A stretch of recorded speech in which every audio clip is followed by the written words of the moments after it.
No role plays, no conference calls, no BS. Chris and Lorenzo share 4 decades of combined experience to help you become a more effective leader. This is Hacking Your Leadership.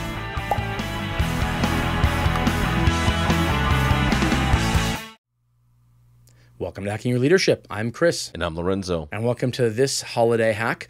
For 2023, we're discussing the top leadership videos as being watched by current and future leaders of Generation Z.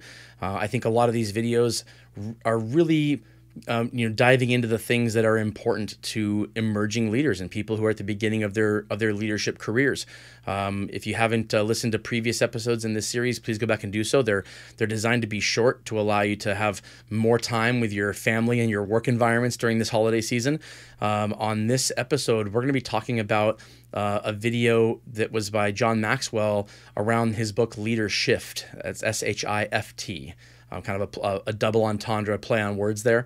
And this is interesting because, John Maxwell is probably arguably the oldest and longest kind of standing, person who is considered a keynote speaker and expert on leadership in this entire list of all the videos that we're doing in this series.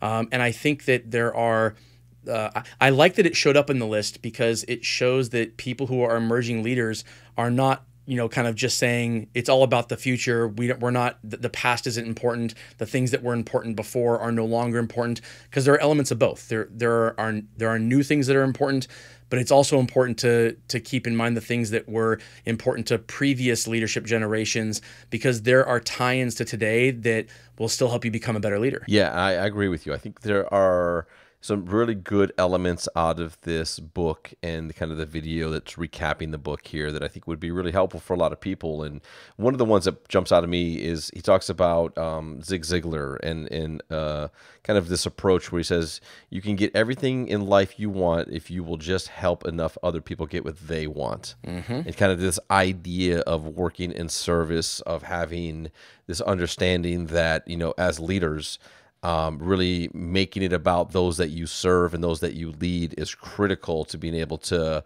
achieve the goals that you want to achieve. And it's very much a kind of a giving element of leadership. It's very much, prioritizing your people and helping them achieve, personal and professional goals. We talk about that a lot on the show, but I really like that and kind of just the ideas that are here around not being stuck in one place, not assigning yourself as one type of leadership style, not just kind of sitting and just being kind of complacent in the space that you're in, but always looking for more and challenging and pushing yourself to do more. Right. The things that he talks about when it comes to being in service of others, it's almost like this was the initial kind of gut thoughts on what became stuff by Adam Grant. When it comes to givers and takers, Adam Grant puts a science behind it and a rigor behind it, and kind of quantifies this with numbers. Whereas Maxwell kind of starts with just talking about it from a standpoint of what he's experienced in his own personal life. The people who he knows, and this holds true for myself too. The people I know in my life who seem to be the most successful are people who didn't try to quantify their success. They didn't try to figure out, all right, how can I get what I can out of this relationship, or how can this person help me? All right, great. Now I'll help them because I know that I can benefit from it in some way. Instead, you do what you can to be in service of others, and you just trust that it will come back. You just know that on a long enough timeline, you will be better off for doing that. Not that you'll feel better, though you will, not that it's the right thing to do, though it is, but that it actually will make you more successful in business and in life. And that's because people will gravitate towards you if you seem to be the kind of person who wants to help them accomplish their goals without looking at necessarily what's in it for you. The more you do that, the more people want to gravitate towards you. And the more people want to gravitate towards you, the better your relationships are. And the better your relationships are, the more prepared you are to solve problems as a leader. The more people you have that will kind of go to the ends of the earth for you because they see what you're able to do for them. I want to talk about this idea more of when it comes to the leaders shift around this idea that you can't be stagnant and you have to always be changing. But first, I want to get up to word from one of our sponsors. All right, so we've heard it many times. Change is the only constant. I think I might have been probably 16 the first time I heard that. Change is the only constant. When it comes to leadership, that couldn't be closer to the truth. If you are a leader, and we see these changes happening more and more and more in terms of what people expect out of leadership, the idea that you have to shift who you are as a leader, it can be daunting and challenging and stressful if your idea of safety and happiness as a leader is you figure out how to be good at something and then you do that forever. But if your idea as a leader is around personal growth, then the happiness that you get from that should come from this kind of constant changing of what is required of you as a leader, and to be able to put down things and pick up new things that are required because that's what your current team happens to need to be motivating. I like this a lot. Yeah, me too. Absolutely. And the idea around, and I like that he talks about this, of like kind of the old style of leadership being about like authoritative, assumptive exercise based on directing others. And today's leadership is really around connecting it, not directing, and being collaborative and empowering, and really taking the time to listen and to understand those that you are leading.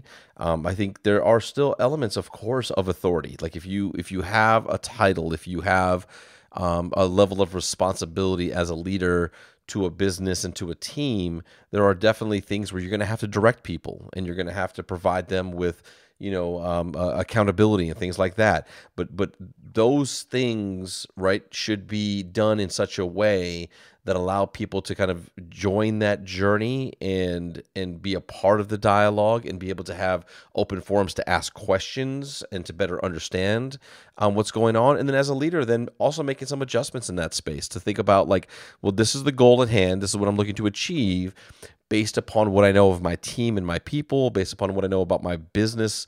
I'm going to make an adjustment or slightly pivot, the strategy to best work for what I know is going to help me to get the results themselves. But that's only going to come when you have the relationships that you have with the people that you work with, and those are healthy, trusting relationships, and that you have those around you that are on a team that have diverse perspectives and backgrounds to be able to challenge the status quo and give insights and ideas that will help you to shape the best possible outcome and the best possible idea for your team. Right. We see how human beings in general and in leaders specifically, how the pendulum kind of swings in different directions over time, and a lot of times it overcorrects. Like it goes the complete opposite direction, which is a good thing, but then it goes too far in that direction, and it kind of has to come back towards the middle.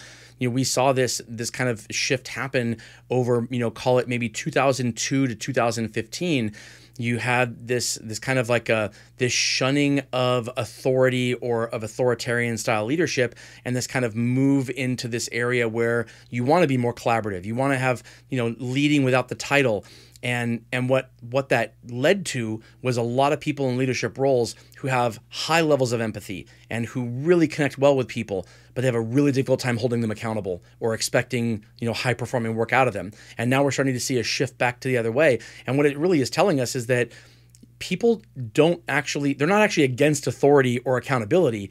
You just have to earn the right to be able to do that. If you want to hold people accountable, and if you want to have authority over their performance and kind of giving them performance ratings and reviews, and have them actually take it as that you're helping to open doors for them and you're trying to make them better. If you want them to react that way, you have to have both. They want that accountability, but they want it from the people who have earned the right to do it. So you have to have those skills of empathy and of being able to connect with people, but not at the expense of holding them accountable. That's just how you get people to like you right up front, but then not really respond to you because they have no respect for you as a leader. It has to be both. Absolutely. No, I think it's and I think that the change is the only constant, and I think this leadership shift idea is really it's an idea that we should always keep very, very close to us. That understanding and realizing that we're going to constantly be evolving leadership, and again, I think I said in the last episode, like there are going to be pillars of things that will always be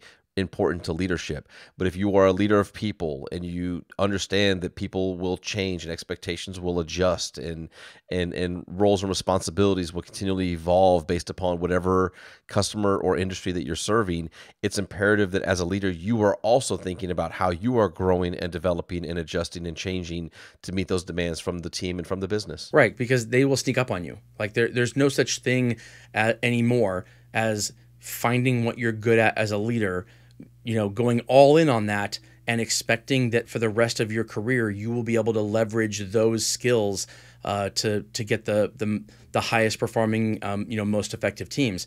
Just because it works now doesn't mean it will work 10 years from now or even 2 years from now. So getting yourself in this mindset that says, you get what you can out of this while you can, but know that you have to be a student of leadership, that you're constantly learning, and that you're imploring kind of new skills, testing the waters and seeing what people respond to. If that's the kind of muscle that you have the ability to flex, then you have the skills needed to kind of be a good leader in any unknown situation of the future, as opposed to just kind of hoping that you do. So focus maybe less on whatever it is that you were already good at, and more about trying to figure out what the next generation is going to need, or what the next team that you're going to lead is going to need, and developing those new skills as well. Absolutely. And with that, it brings us to the end of this episode. This is Hacking Your Leadership. I'm Lorenzo. And I'm Chris. And have a great day.